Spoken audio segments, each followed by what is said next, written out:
Hello friends, welcome back to our channel.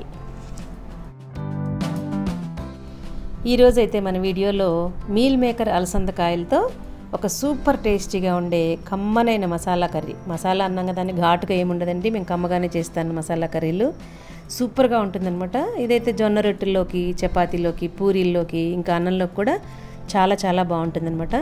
ఇప్పుడు ఈ meal maker అలసందకాయలతో masala curry ఎలా తయారు చేసుకోవాలో వీడియోలోకి వెళ్ళి చూసేద్దామా. నేను నిన్న మార్కెట్లో చక్కగా గ్రీన్ కలర్లో లేతగా ఉన్నాయండి అలసందలని, బొబ్బరకాయలని, అలాగే లాంగ్ బీన్స్ అని అంటుంటారు కదా, ఇవన్నమాట. ఒక అరకిలో తీసుకొచ్చాను. వీటిని చిన్న చిన్న ముక్కలుగా కట్ చేసుకోవాలి. వీటిని కట్ చేయడం కూడా చాలా సింపుల్గా కట్ చేసుకోవచ్చండి. ఒక 7-8 పెట్టేసి ఇలా టక కట్ చేసేసుకోవచ్చు అనమాట. మొత్తం ఒక అరకిలో కాయలు నాకు 5 మినిట్స్లో కట్ చేసేసాను. ఇలా చిన్న ముక్కలుగా కట్ చేసుకున్న తర్వాత వీటిల్లో కొంచెం ఉప్పు, అలాగే కొంచెం పసుపు వేసేసి 1 గ్లాసు వాటర్ పోసేసి లో ఫ్లేమ్లో చక్కగా ఉడికించేసుకోవాలి.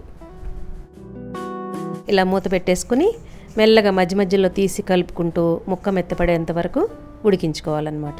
ఈ అలసందకాయలు చాలా లేతగా ఉన్నాయి కాబట్టి ఒక 5 మినిట్స్కే చక్కగా ఉడికిపోయిందండి. మనం తీసుకునేటప్పుడే గ్రీన్ కలర్లో ఉండేవి లేతగా విరగొట్టి చూస్తే లేతగా ఉండాలన్నమాట. అలాంటివైతే త్వరగా ఉడికిపోతాయి, అలాగే కూర కూడా టేస్ట్ బాగుంటుంది అనమాట. ఇప్పుడు వీటిని ఒక చిల్లుల బుట్టలో వేసేసి వాటర్ పారిపోయకుండా పక్కన పెట్టుకోవాలి. స్టవ్ మీద ఒక ప్యాన్ పెట్టుకుని ఒక 3-4 టేబుల్ స్పూన్స్ నూనె వేసుకుని 1 టేబుల్ స్పూన్ శనగపప్పు, మినప్పప్పు, ఆవాలు, జీలకర్ర, ఇక పోపు మన ఇష్టం అనమాట వేసేసి ఈ పోపుని బాగా ఎర్రగా వేగిన తర్వాత ఇప్పుడు 2 మీడియం సైజు ఉల్లిపాయలని సన్నగా కట్ చేసి వేసుకోవాలి. అలాగే ఒక 4-5 పచ్చిమిర్చిని కూడా సన్నని చీలికల్లాగా వేసేసుకుని కొంచెం కరివేపాకు కూడా వేసేసుకుని ఇలా కొంచెం సేపు వేయించుకోవాలి. ఈ టైంలో మనం కొంచెం సాల్ట్ వేస్తే కనుక ఉల్లిపాయ ముక్కలు త్వరగా మెత్తపడతాయి కదా, మగ్గిపోయి. అందుకని కొంచెం ఉప్పును, కొంచెం ఒక 1/2 టేబుల్ స్పూన్ పసుపు కూడా వేసేసి వీటిని చక్కగా ఎర్రగా ట్రాన్స్పరెంట్గా అయ్యేంత వరకు మూత పెట్టేసి మగ్గించుకోవాలన్నమాట.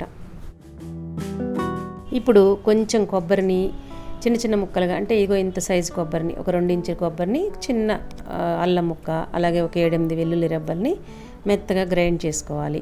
పచ్చి కొబ్బరి లేకపోతే ఎండు కొబ్బరి అయినా వేసుకోవచ్చు.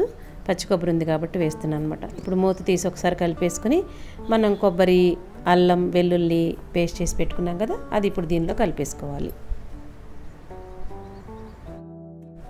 ఇలా కొబ్బరి పేస్ట్ అంతా కూడా ఈ ఉల్లిపాయల్లో కలిపేసిన తర్వాత ఇప్పుడు 2 మీడియం సైజ్ టమాటాలని ఇలా చిన్న ముక్కలుగా కట్ చేసి ఇది కూడా మొత్తం వేసేసి కలిపేసుకోవాలి. ఇలా మొత్తం అంతా కలిపేసిన తర్వాత కొంచెం జీలకర్ర, ధనియాల పొడి, అలాగే కొంచెం మసాలా పొడి, గరం మసాలా పొడి, కొంచెం కారం, పచ్చిమిర్చి వేసినా కూడా కొంచెం ఎర్రకారం వేయాలి, 1 టేబుల్ స్పూన్ వేసేసి ఈ మొత్తం అంతా కూడా అన్నీ కలిసేలాగా కలిపేసుకుని ఇప్పుడు మనం ఉడికించి పెట్టుకున్న అలసంద ముక్కల్ని వేసేసుకోవాలన్నమాట. మనం ఉడికించి వడబోసి పెట్టుకున్నాం కదా, అవన్నీ వేసేసుకోవాలి. ఇలా వేసేసి కొంచెం నీళ్లు వడబోసినప్పుడు మిగిలాయండి, అవి పారవేయకుండా ఆ నీళ్లు కూడా దీనిలో పోసేసి మొత్తం అంతా కలిపేసి మళ్ళీ కొంచెం ఒక గ్లాస్తో 1/2 గ్లాసులో కొంచెం నీళ్ళు అనమాట, 1/2 గ్లాస్ కంటే కూడా తక్కువ. ఇవన్నీ కలిపి ఉడకాలి కదా బాగా, అందుకని చెప్పేసి కొంచెం మళ్ళీ వాటర్ పోసేసి ఇదంతా కలిపేసి మూత పెట్టేసి లో ఫ్లేమ్లోనే అలా ఉడికించుకోవాలన్నమాట. ఒక 10 మినిట్స్ ఉడికేసరికి మనకి చక్కగా అన్నీ కలుస్తాయి, మసాలాలు, ఉప్పు, కారం అన్నీ కలుస్తాయి అన్నమాట.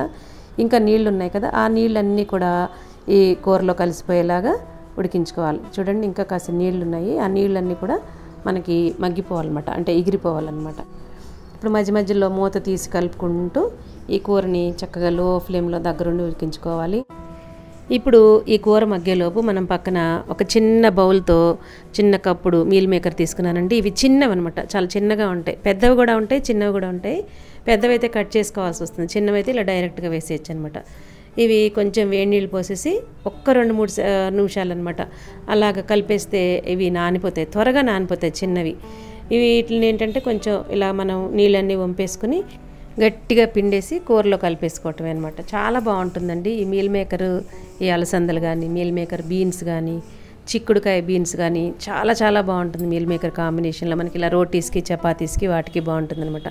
ఇప్పుడు కొంచెం పుదీనా ఉంటే పుదీనా వేసుకోవచ్చు, చాలా బాగుంటుంది పుదీనా ఫ్లేవర్ మసాలా కూరల్లో.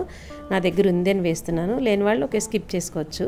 ఇప్పుడు ఈ మీల్ మేకర్ అన్ని గట్టిగా వాటర్ అంతా పిండేసి దీనిలో వేసేసుకోవాలి.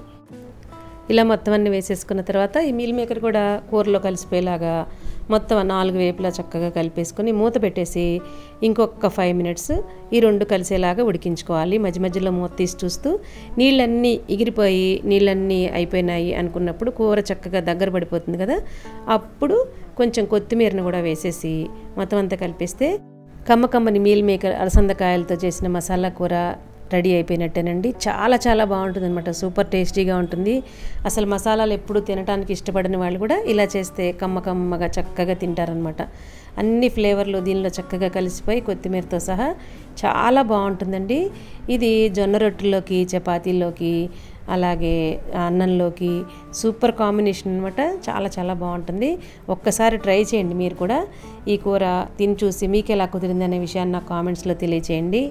ఈ కూర జొన్న రొట్టెలతో అయితే చాలా బాగుంటుందండి. నేను జొన్న రొట్టెలు మేము తెచ్చుకుంటూ ఉంటాం బయట, మా ఇంటి దగ్గర చేస్తూ ఉంటుంది ఒక ఆవిడ చాలా బాగా చేస్తుంది అనమాట. ఆవిడ టెక్నిక్స్ చూస్తే నాకు చిన్న క్లిప్పింగ్ తీసి పెట్టాలనిపించింది. అందుకని చెప్పేసి ఒక చిన్న క్లిప్పింగ్ తీశాను ఆవిడ జొన్న రొట్టెలు చేస్తున్నప్పుడు.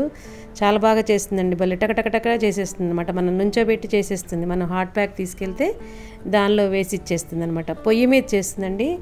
ఆవిడ చేయటం చూస్తుంటేనే మనం కూడా చేసేద్దాం అనిపిస్తుంది, కానీ ఆవిడ చేసినంత సాఫ్ట్గా అయితే నాకు రాలేదు. ట్రై చేసా కానీ చూడండి ఎంత చక్కగా చేస్తుందో. అందుకని నేను ఎప్పుడు కూడా ఆవిడ దగ్గర కనీసం వారానికి ఒక్కసారైనా తెచ్చుకుని ఈ మీల్ మేకర్ మసాలా కర్రీ చేసుకు తింటూ ఉంటాను అనమాట. మీల్ మేకర్తో అలసందలతో చేసుకోవచ్చు, చిక్కుడుకాయతో చేసుకోవచ్చు, బీన్స్తో చేసుకోవచ్చు. చాలా చాలా బాగుంటుందండి. ఇదండి ఈరోజు వీడియో. మీల్ మేకర్ అలసందల మసాలా కర్రీ అనమాట. చాలా బాగుంటుంది. మీరు కూడా ఒక్కసారి ట్రై చేసి ఎలా కుదిరిందనే విషయాన్ని నాకు కామెంట్స్లో తెలియచేయండి. అలాగే మీకు ఈ వీడియో నచ్చినట్లయితే ఒక్క లైక్ చేసి మీ వాళ్ళందరికీ షేర్ చేసి మన ఛానల్ని ఇంకా ఇంకా మంచి మంచి రెసిపీస్ కోసం వెంటనే సబ్స్క్రైబ్ చేయటం మాత్రం అస్సలు మర్చిపోకండి. Thank you for watching.